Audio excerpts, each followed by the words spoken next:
Welcome to Case Documentaries, home of the forgotten, the forsaken, the outcasts. Here we can be all of those things, together. You may be here because you've been through something, and yeah, me too.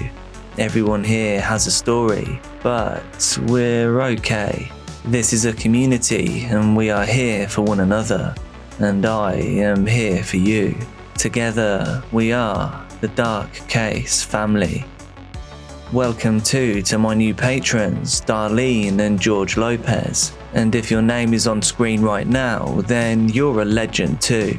Your support goes a long way, and I appreciate you all endlessly. My Patreon link is down below, but there's absolutely no pressure from me.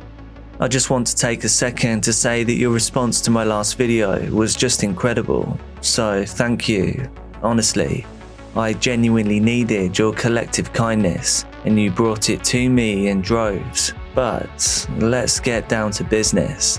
I bring you true crime, disturbing stories, and other things that you may later regret. No.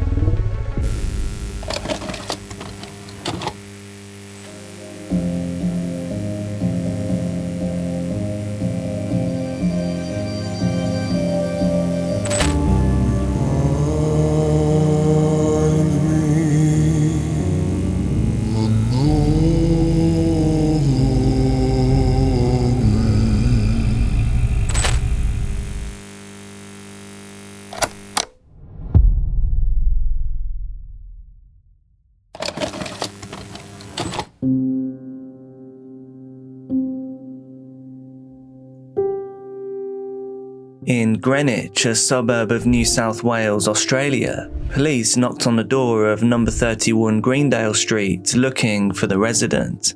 Local kids called this house the creepy house on the corner, and honestly, I can see why, but they didn't know the half of it.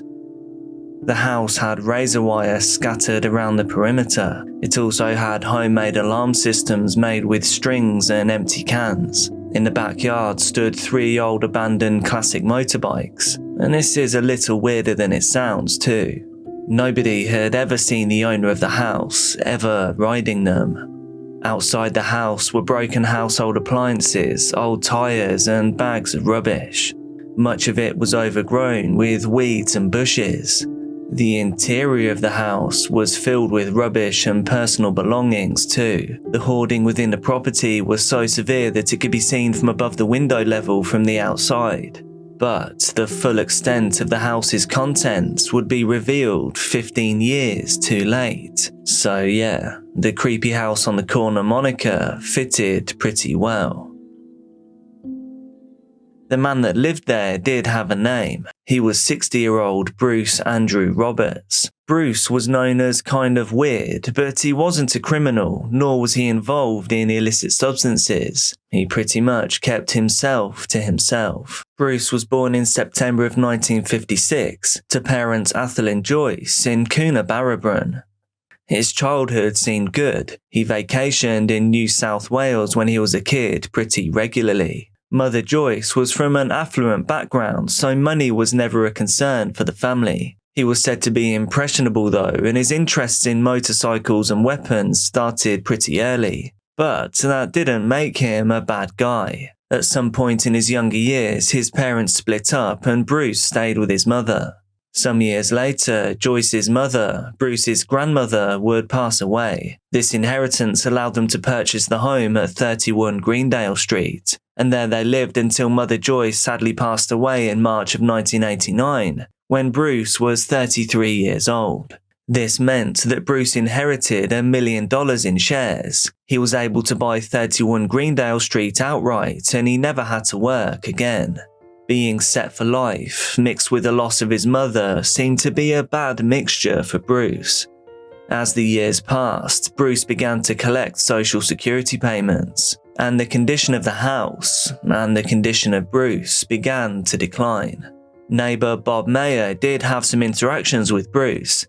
He said that when Bruce would be out in his back garden, he could be heard talking to himself quite vigorously. Bob also said that Bruce would send a Christmas card to him, his wife, and his dog, even though the dog had died years earlier.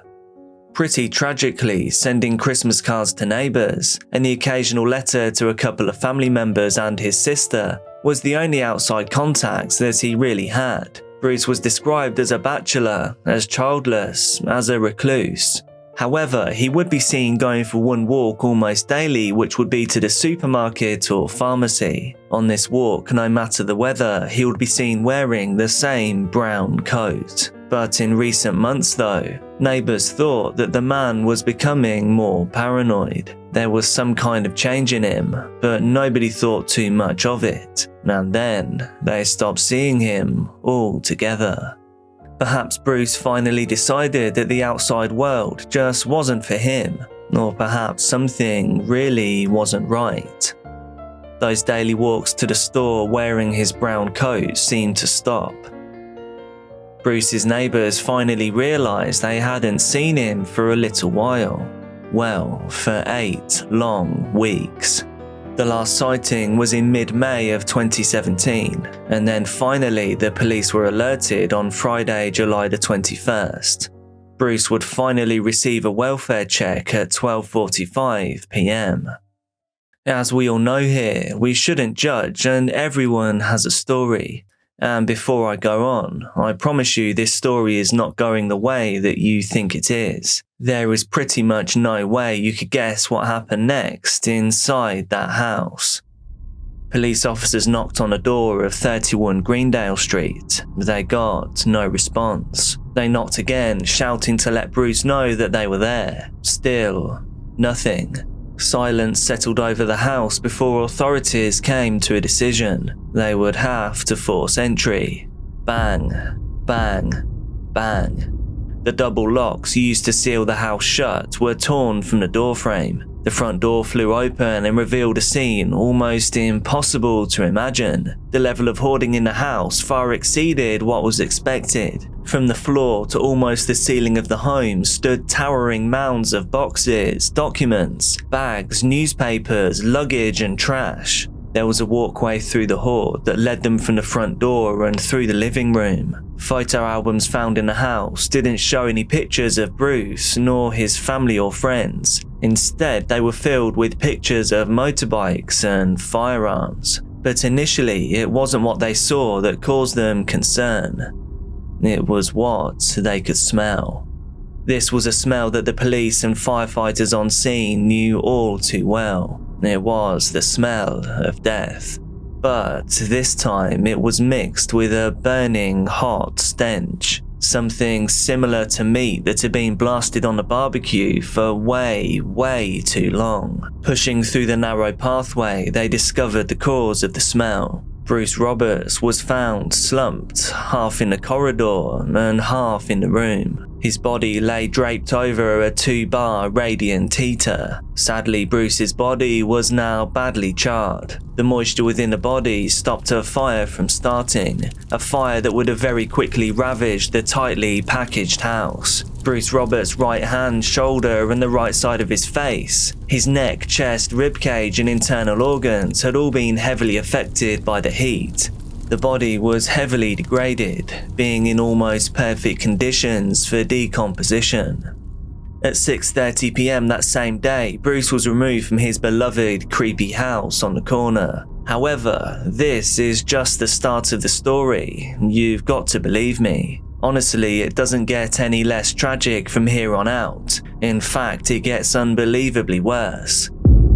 An investigation into the man's demise showed that in his final week, he visited the doctor. He had been having some issues with chest pains. Presumably, this was what led to his final moments, perhaps instantly keeling over and dropping down onto the heater. However, the state that he was discovered in meant that the coroner could never 100% confirm this. So, the house then sat silently and unoccupied for the rest of the year. It took that long for his family to realise that he was no longer in the land of the living. As Christmas rolled around, Bruce's Uncle John and Auntie Norma didn't receive their normal festive letter, and after some probing, they discovered the fate of their nephew. As we know, Bruce had received a decent windfall from his mother and his home was paid off in full. The home, and indeed the land it was built on, had appreciated heavily in value over the years, and therefore the estate of over $600,000 was left to be split between his family and 2 charities. This meant that the mammoth task of clearing the hoard fell on those that Bruce left behind. David Alexander, his solicitor, put in motion a team of professional cleaners to take on the task. By May the 15th of 2018, the process was now underway, but disturbingly it revealed illegally owned firearms and a stockpile of ammunition. This was confiscated and destroyed by authorities. Australia has had pretty strict gun laws in place since 1996, a move that almost eliminated gun-related deaths from the nation. However, this discovery was nothing compared to what was found just a few days later. On May the 29th, 2018, the cleaners had worked their way through much of the house. They worked one room at a time, and now they hit bedroom 2. Just inside the room to the right of the door, there was a rug. It was rolled and folded on top of itself in a pile. Underneath this rug, with its back sat against a sofa, slumped to the left, was the dried and decayed body of a man. Police returned to the creepy house on the corner once more, and once more they had to determine what had happened to yet another body. The Sydney Forensic Medicine Department in Lidcombe began their investigation. Immediately obvious was that the left foot was detached from the ankle joint, but that was the least of their concern. It was clear that the man had suffered a blast from a shotgun, the location of which was above the collarbone with scattered pellets in the neck and chest. This was noted as the cause of the man's demise.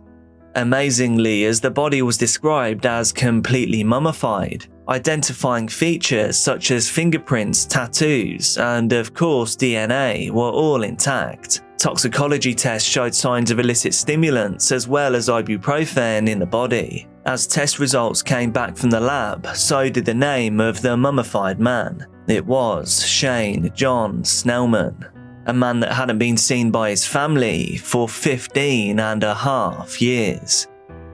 Looking into his history, it soon became clear that Snellman had a long history of criminal activity. The first major legal issue he faced was when he was just 15 years old. He was charged with the murder of a homeless man. However, he was later acquitted. Snellman had, though, served time for substance offences and property theft. In contrast, although generally accepted as a strange recluse, Bruce Roberts had zero criminal history. He wasn't known to use illicit substances, nor was he known to be friends or even acquaintances with the criminal underbelly of Greenwich.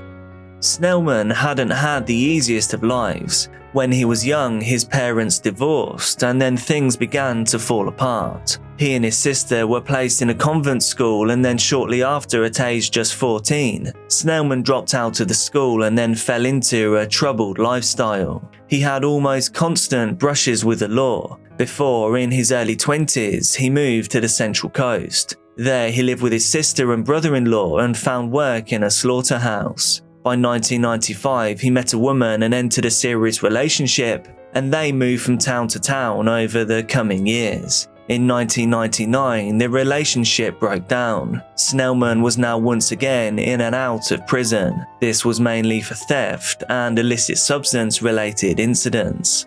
And then in 2002, he was released from prison for what would be the final time. He was very much on hard times. His social and substance workers saying that he was very thin. They believed he was probably using stimulants and was stuck in that lifestyle once again. He received a disability payment every 2 weeks, and he was in the routine of withdrawing that money as soon as it hit his account. What he did with that money, we can only assume, perhaps unfairly.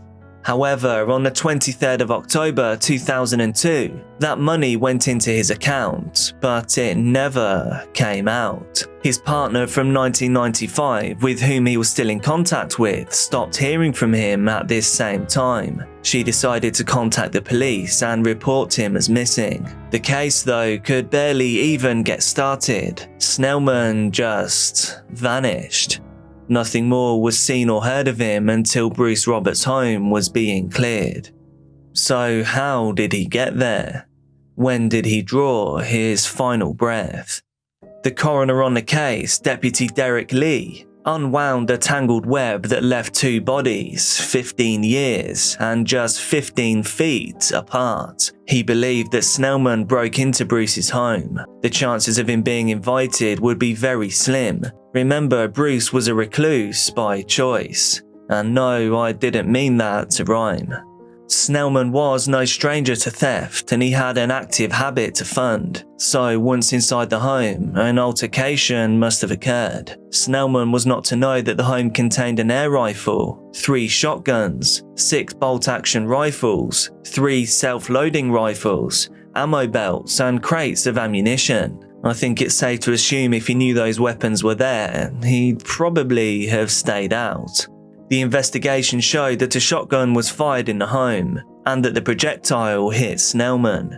He drew his final breath, and there he sat for 15 years. Bruce tried to cover up what had happened with a rug, a body entombed by boxes of belongings and trash, along with over 60 air fresheners. To me, it seems like Bruce just wanted to forget that this had ever happened.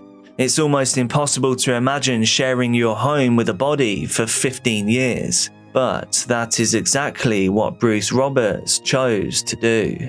Had he gone to the police there and then, who knows what would have happened? Instead, he chose to go within himself. It seems that Bruce became even more recluse, more paranoid, further from reality, and deeper into his own world. And then one day, his heart just stopped. And maybe he felt a moment of relief. His secret was either going to come out and lift that weight from his conscience, or he was no longer going to be around to face the consequences of what he had done all those years before, taking his secret to the grave. The fact is, we will never know. It pays to know your rights. Stop.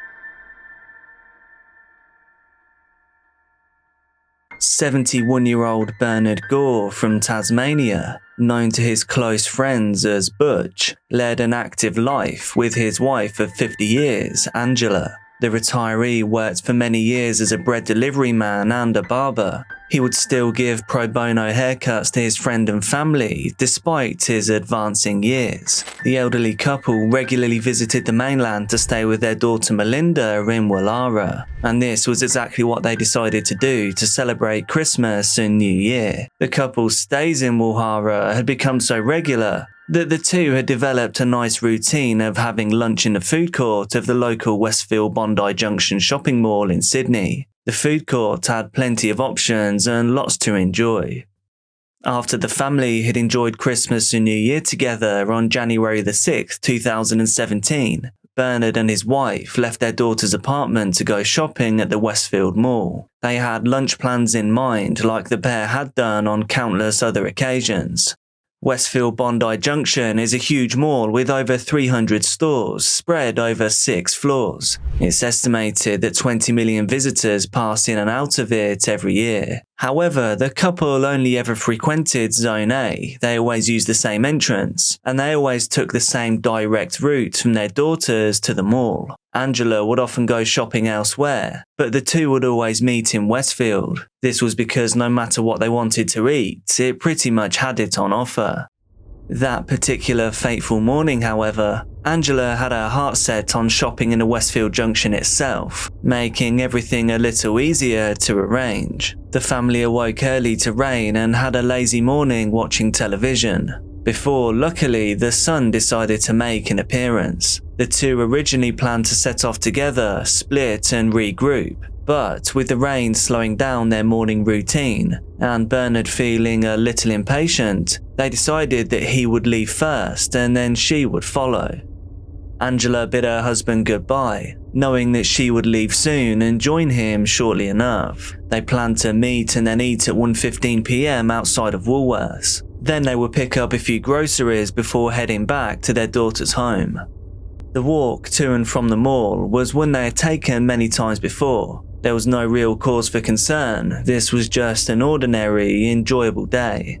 On these trips, Bernard often accompanied his wife, but rarely went into any stores when they went to Westfield. He instead preferred to window shop. When Angela finally left about 20 minutes later, she was in good spirits. She was eager for a little retail therapy after the rain had spoiled their morning. There was probably some bargains to be had in the New Year's sales.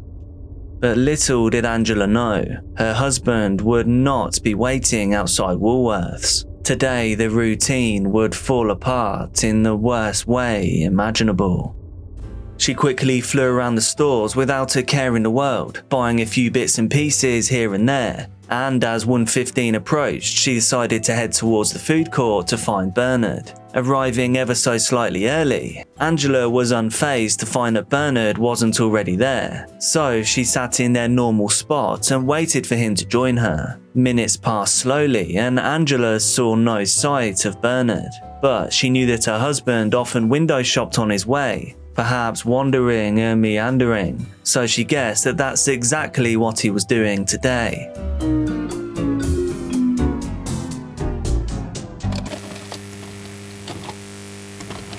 After a quarter of an hour passed, Angela decided to give Bernard a call. However, there was no answer.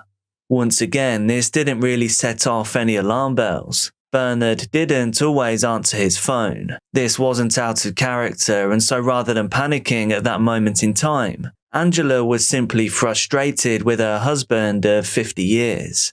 She did what most of us would probably do. She sat waiting, inventing a few scenarios in her head, assuming that Bernard had just been sidetracked by something in a shop window.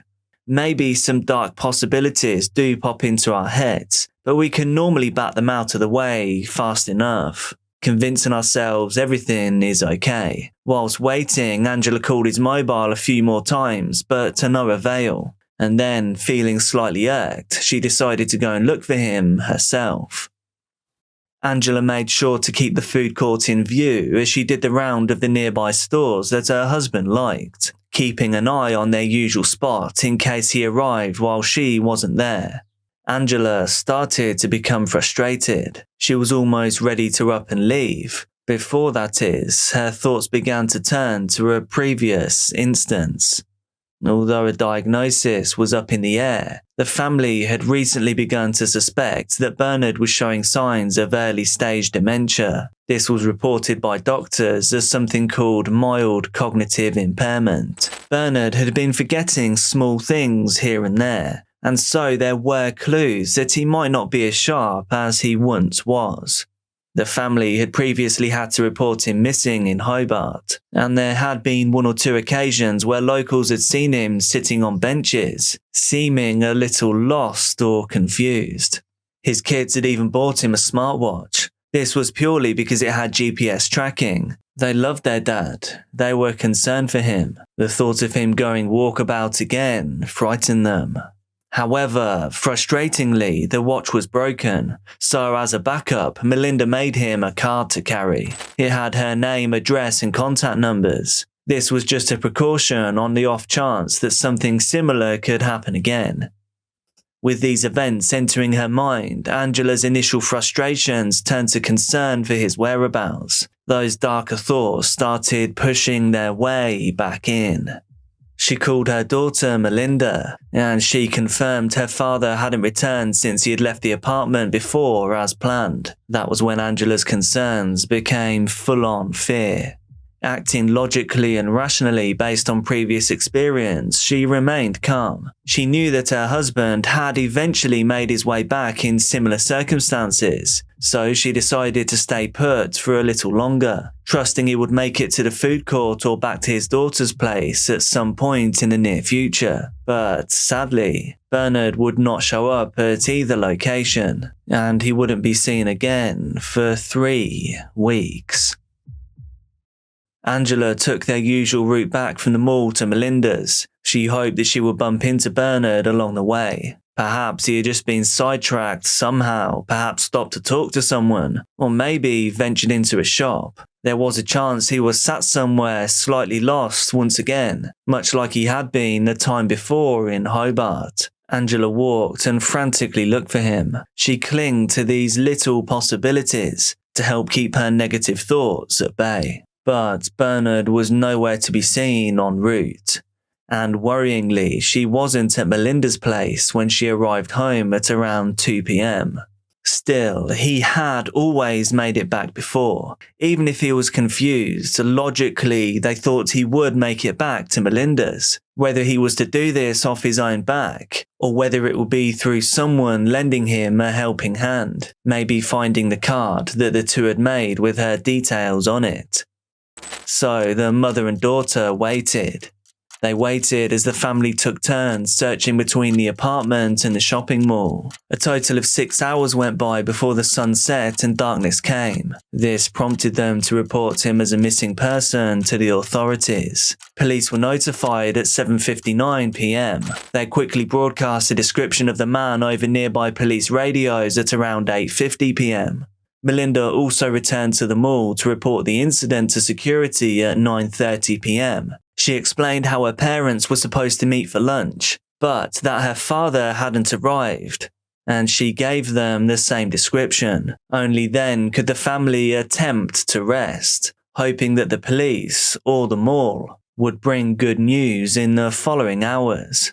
But the New South Wales police would have no news for the Gore family for the next 21 days.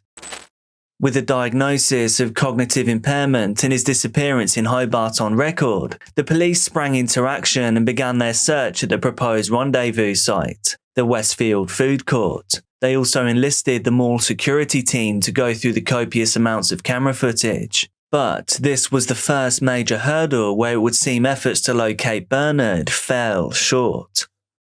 Being such a large mall, there were hundreds of cameras with different angles to review. The police believed it was best to keep their officers' boots on the ground. That meant they could proactively continue the manhunt. Scrubbing through the CCTV was down to the mall security.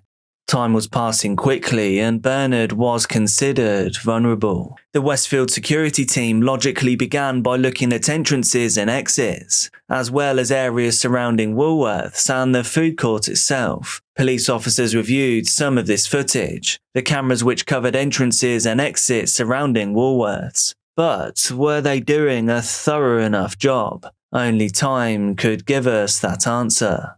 The mall was vast. This meant that the security team was huge, with many shift changes. Each shift passed a footage review onto the next. Lack of a proper plan or organisation, in hindsight, hindered the investigation. Nevertheless, the security team did follow the protocols in place, and they continued their search for Bernard in the complex the next day in addition to their regular duties as best as they could. Meanwhile, the police focused on his last known whereabouts, and in getting Bernard's description and image out to the public as quickly and effectively as possible. They hoped the information would ring a bell and a witness would come forward. Bernard was reported as wearing a red and black check shirt. It said he wore long dark pants hiding his pajamas underneath. He was purportedly carrying just $30 Australian, along with his transport Opal card, and of course the makeshift address card Melinda had given him. In a statement to the press, Gore's son Mark described his father as strong and resilient, and perhaps a little too proud, saying, "My father would not want to bother anyone if he was lost, and I think it's unlikely that he'd approach a stranger for help. He then went on to share that while his father's character may have prevented him from approaching others, he hoped that someone may have noticed him alone or offered him some help that day. If so, he urged them to contact the police.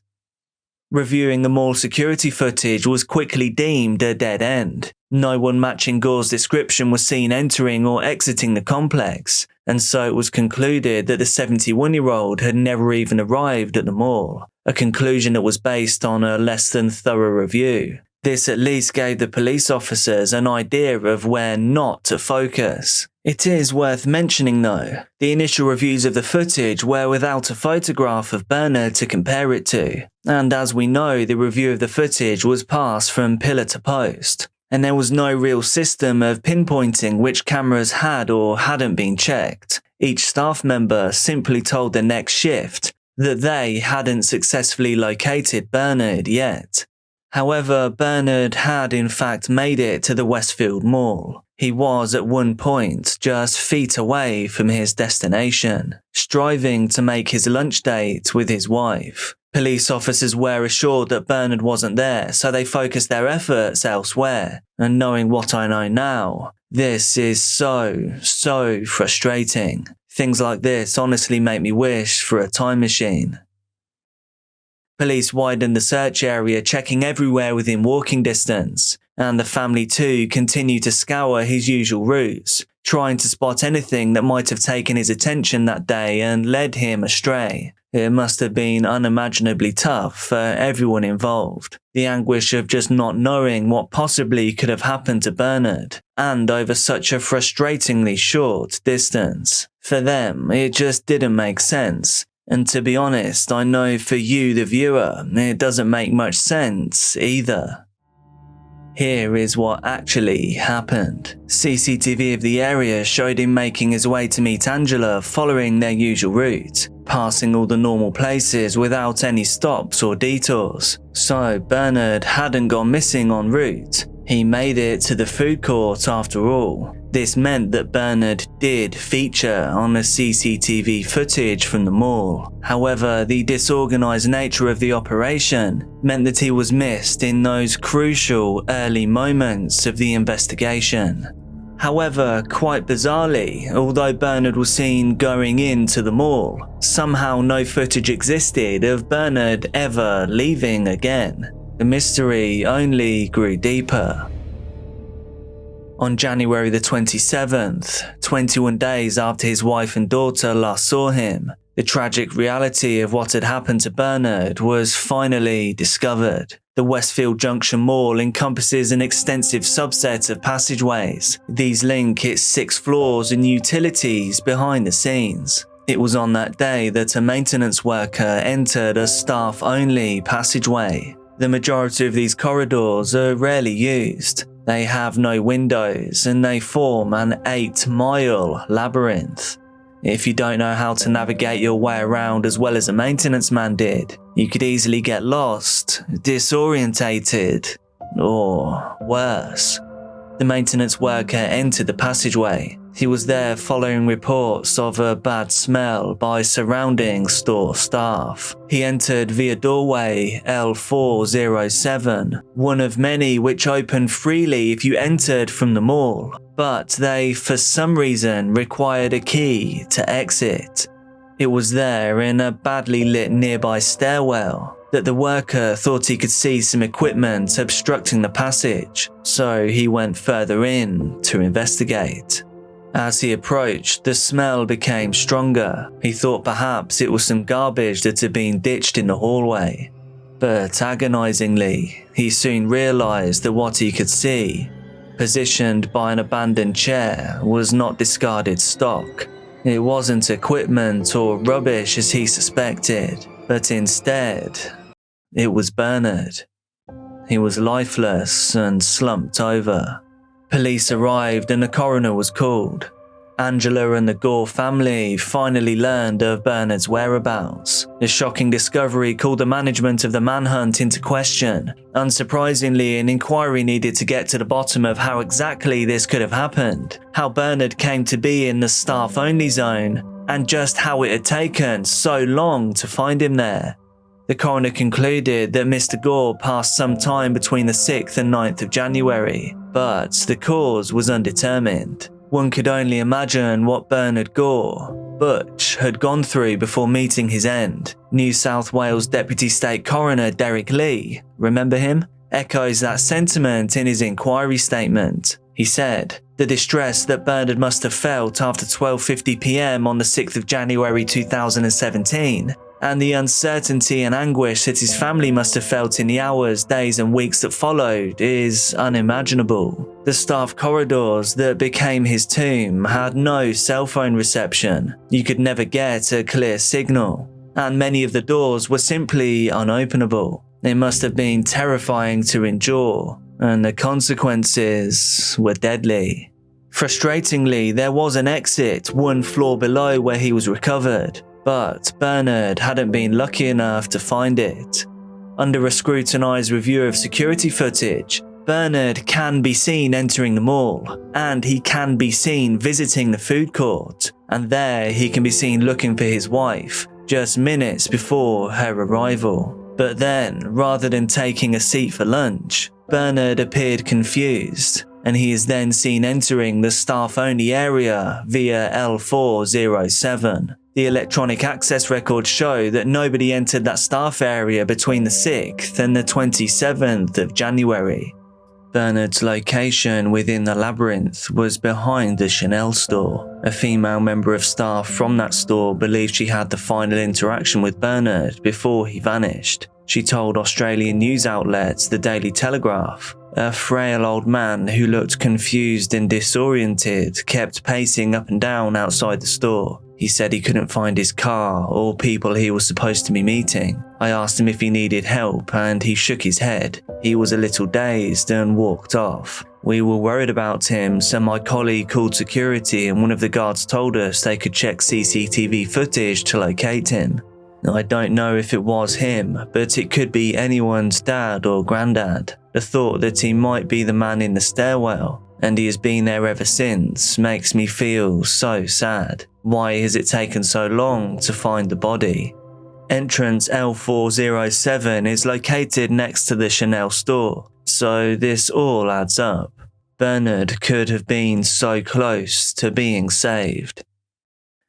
Devastatingly, it was later heard during the inquest into Bernard's unfortunate demise that during the evening of January the 9th, a senior police briefing took place. During the briefing, one sergeant recalled a previous missing persons incident at the complex, where on that occasion, someone had managed to make their way into the maze of stairwells the mall held within its walls.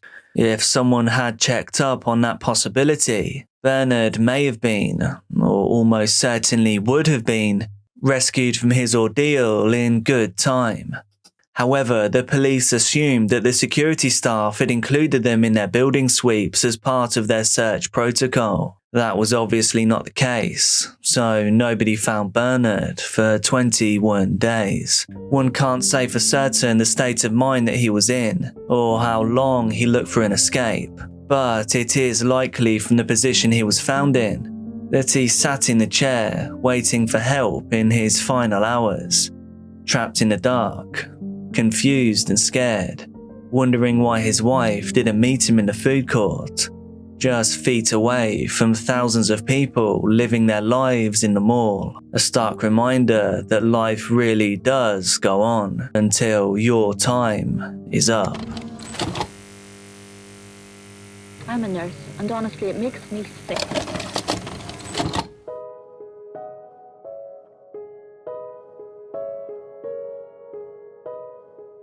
Jennifer Hawke first met Dr. William Pettit Jr. at the Children's Hospital of Pittsburgh when William was a third-year medical student and she was working as an oncology nurse. The two began seeing each other, they fell in love, and they were married in 1985. They settled down, intending to start a family, so they bought a home in Cheshire, Connecticut. Cheshire is a smaller community with approximately 29,000 residents. It was known as a really safe place for families to live. It had a lower crime rate than other cities of a comparable size. And just as intended, Jennifer and William started a family. They welcomed their oldest daughter, Hayley, in 1989, followed by another daughter, Michaela, in 1995. Both Jennifer and William took great interest in raising their daughters. They surrounded them with a stable home life filled with love. William worked as an endocrinologist in Plainville, and he also served as Joslin Diabetes Center's medical director at Connecticut Central Hospital. After having her 2 children, Jennifer started work at a private boarding school, Cheshire Academy, as a school nurse. She was popular with the students as well as her co-workers, and it was a much slower, more enjoyable pace of life. She was a respected and beloved member of staff, as well as a dedicated churchgoer and a lover of music who played the guitar and the piano. The happy Pettit family filled their home with love and support for one another, and the whole family was loved throughout the community.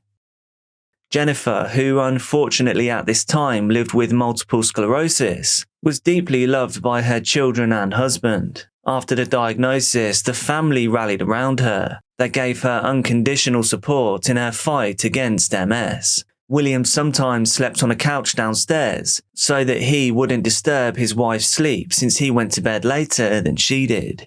Daughter Haley started a fundraising team named Haley's Hope to raise money for multiple sclerosis research. She had just graduated from high school and was planning to go to Dartmouth College. There she planned on following in her mother and father's footsteps, as she was due to study medicine.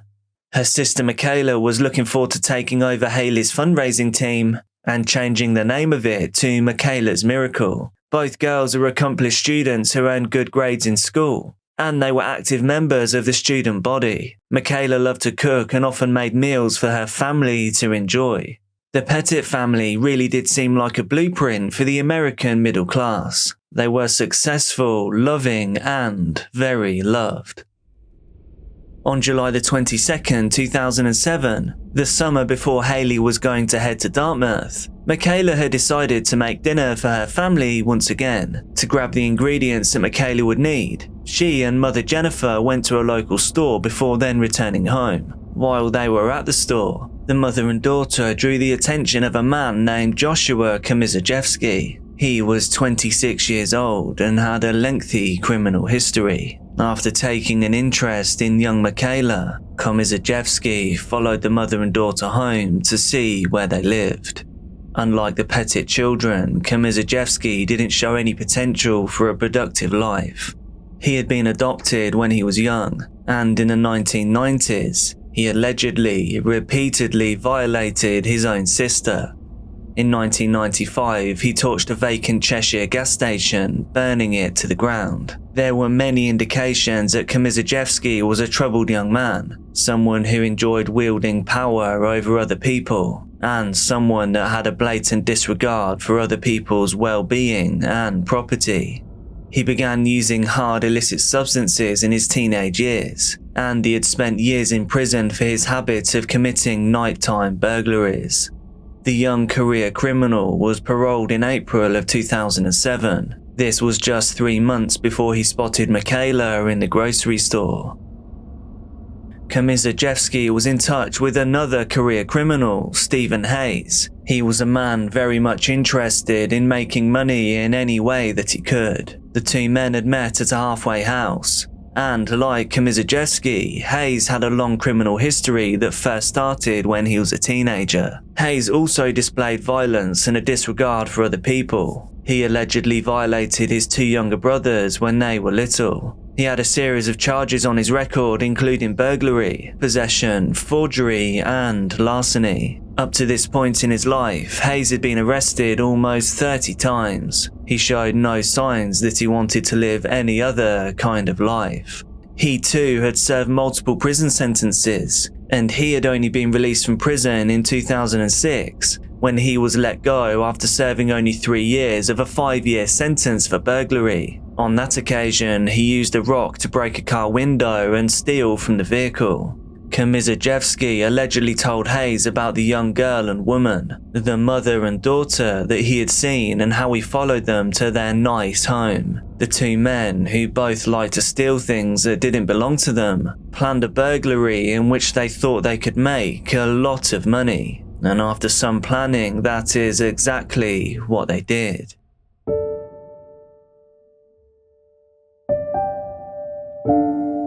They broke into the Pettit home in the early morning hours of July the 23rd, 2007. They knew at that time the family would be asleep.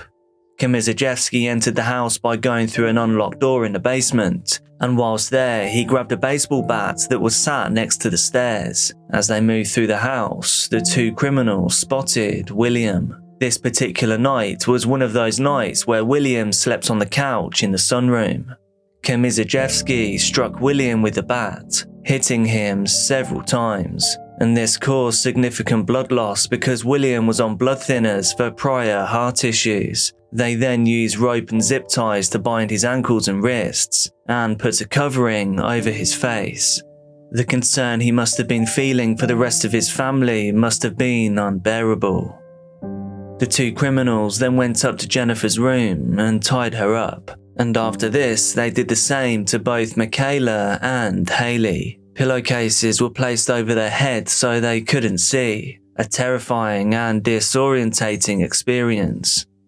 After the entire family was bound and living in fear of what might happen next, the criminals looked through the house for cash. They then brought an injured William down to the basement, tying him to a support post. They continued looking through the house for money, but they were unhappy with what they were finding. During their search, they discovered the couple had thousands of dollars in a bank account, so they came to the decision that they would take $15,000 from that. Hayes then left the house to go to a nearby gas station, and he filled up 2 cans with gasoline, and then he brought those containers back to the Pettit house. When he returned, he took Jennifer to the bank. He made her withdraw $15,000 from a line of credit as soon as the bank opened, and whilst there, heroically, Jennifer managed to write a note. This was meant to alert the bank that her and her family were being held against their will, tied up in their home by 2 men. To convince the bank teller that she was serious, she showed her a picture of her 2 daughters in her wallet. Jennifer's worry for Haley and Michaela was evident. The employees in the bank believed that her story was true. Immediately, the bank personnel called 911 and told police about the incident. They did this whilst Jennifer was still stood there waiting. This is that real 911 call. We have a lady who is in our bank right now who says that her husband and children are being held at their house. The people are in a car outside the bank. She is getting $15,000 to bring out to them that if the police are told, they will kill the children and the husband. Jennifer allegedly said that she thought the criminals were only interested in the family's money. After receiving the report from the bank, Cheshire police went to check out the situation by stationing themselves around the Pettit house. They did this without using lights or sirens, so as not to alert the criminals to their presence. The police didn't know, however, that the crimes against the family had intensified. Kamizajewski disgustingly violated Michaela. He took pictures of the attack on his cell phone. Hayes then began doing the same to Jennifer.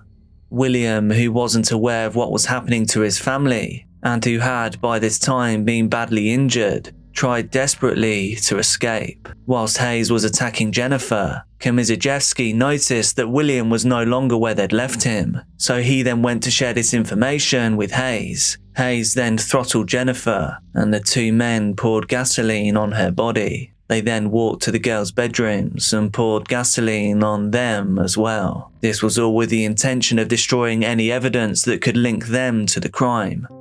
The criminals then started a fire. They ran from the house and drove off in the Pettit family's car. Haley, who was 17 years old, managed to break through her restraints. She valiantly escaped her bedroom, but then she collapsed in the hallway, sadly passing from smoke inhalation.